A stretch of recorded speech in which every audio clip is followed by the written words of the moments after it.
Yeah, well, how did it feel? I mean, how long have you been out? Like 9 months? It's been about. My last game was a World Cup qualifier against Kyrgyzstan. Oh, So you played in that, but you were injured in the Asia Cup final. yeah, I got injured in the final. Then I played a few games in Russia. Then I terminated my contract. Yeah. So you played in Kyrgyzstan. So last Friday night was your first game since Kyrgyzstan. Correct. So how did you come out of it? How did it feel actually just being out on the football pitch again? It feels good to be out there, especially it's something I love doing and I enjoy it most. So I was happy to finally be back out there, and hopefully this week I can be back out there helping the team once again. Any niggles or injuries or twinges come out of that? No, I got through unscathed, which is very good, and yeah, the medical staff have done a great job to get me back in this condition, and I felt like I didn't miss a beat out there. Are you ready to start this game against Perth, do you think? I always put my hand up to start, but that's up to the coaches and the medical to see where I'm at. You could run out 90 minutes, do you feel? I believe I could, yes. Yeah, and kind of ironic that you're up against Brisbane as well, wasn't it? Yeah, it was weird. If you said I'm playing round 7, I would have said you're stupid, but no, it's good to be back. Did you have much banter with the boys out there when you came on? No, I'm a winner. When I go out there, I just go to win matches, and I had a chat with him after the game, but during the match, it's all about winning. When that anti-football story came up with John Aloisi's comments after the game, there was highlights of your tackle on Thomas Broich. Any reaction, I guess, to John Aloisi's comments of the way the game was played? No, look, every coach is entitled to their opinion, and he's come with that opinion. I didn't think mine was a yellow, and Broich goes, great tackle. But, Beefy saw it different, had a chat after the game, and I disagree what he said, but what Beefy said to me, but it's a yellow, move on, and look forward to Friday. I mean, do you think there were any legs in that comment? I mean, he seemed to be letting a lot of steam off, maybe from his period at Melbourne Heart. Oh, look, that's none of my concern. My main focus is going to Friday night and playing Perth. How's it been watching the Socceroos from a distance? You were in that team in Kyrgyzstan. Looks like they're pretty much set to qualify for the next phase now. Are you confident you can get back in there? I definitely obviously have to start performing week in, week out in A-League, and then it's up to the boss Ange if he thinks I'm good enough to get back in there. But I'll work hard and do everything right and keep performing to the best of my ability, and hopefully it's good enough to get me back into there. Well, nobody's kind of put their hand up and nailed that spot that you vacated, have they? He's tried quite a few players in there. No, he has, obviously, and especially for this phase, he wants to really establish depth in the Socceroo lineup, so we don't just rely on 20 players, we've got 40 players, so he's trying to give everyone a great opportunity.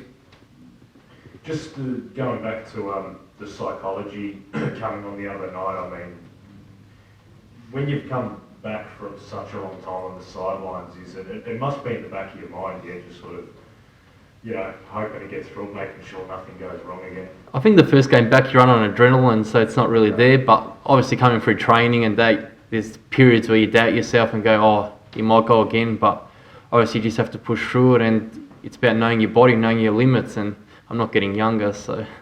Well, and just back to the injury, because it was the same injury you did twice, effectively, yeah? How does that happen? I don't know, I think it was just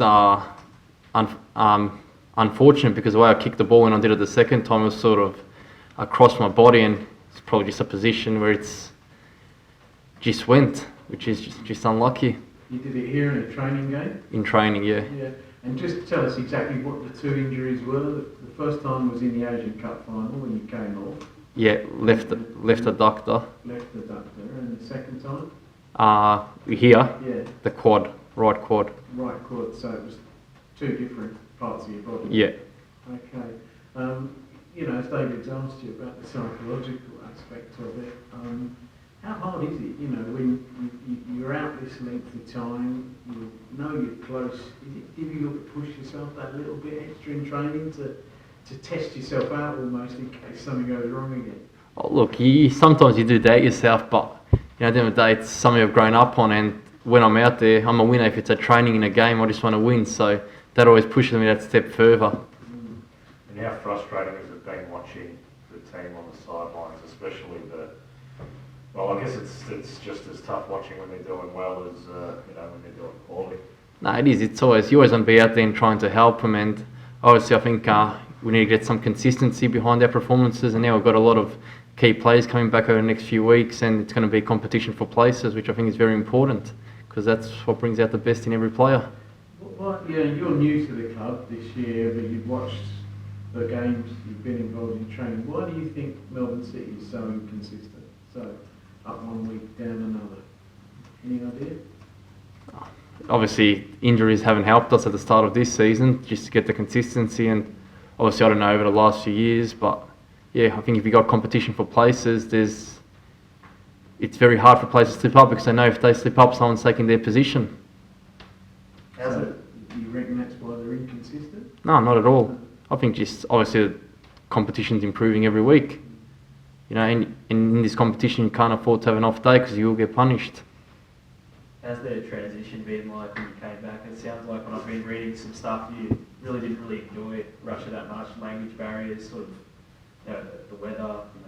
Nah, to be honest, I loved Russia. I'd go back there in a heartbeat. But obviously, some people write different things. But you know, it was very good. It was just a tough experience when you rock up and miss 2 pre-seasons with the club, and you can't speak the language and you got no translator.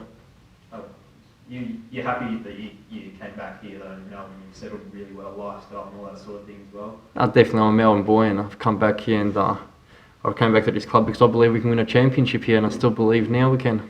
Would you like to go back to Europe, do you feel you've got something to prove still? You know, as a footballer, you came into the game professionally late, didn't you? And you got your move to Russia, it didn't work out. But do you think you've got what it takes to go back again and prove yourself?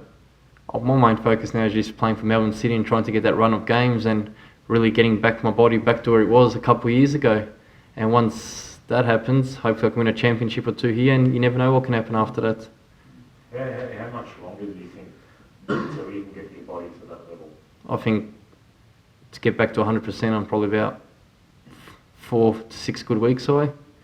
And that just comes with a run of games, yeah? Yeah, just games. Once you start playing, you get that sharpness and match awareness back.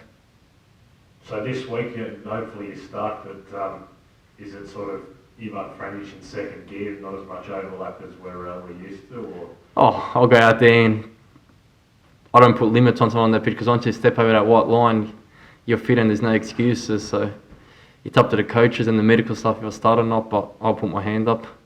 Excited for the reception you'll get from the home fans as well? Yeah, it was. I'm looking forward to it, obviously. Melbourne's where we're going up, and it's always been a dream of mine to win a championship in Melbourne, so hopefully we can do it this year.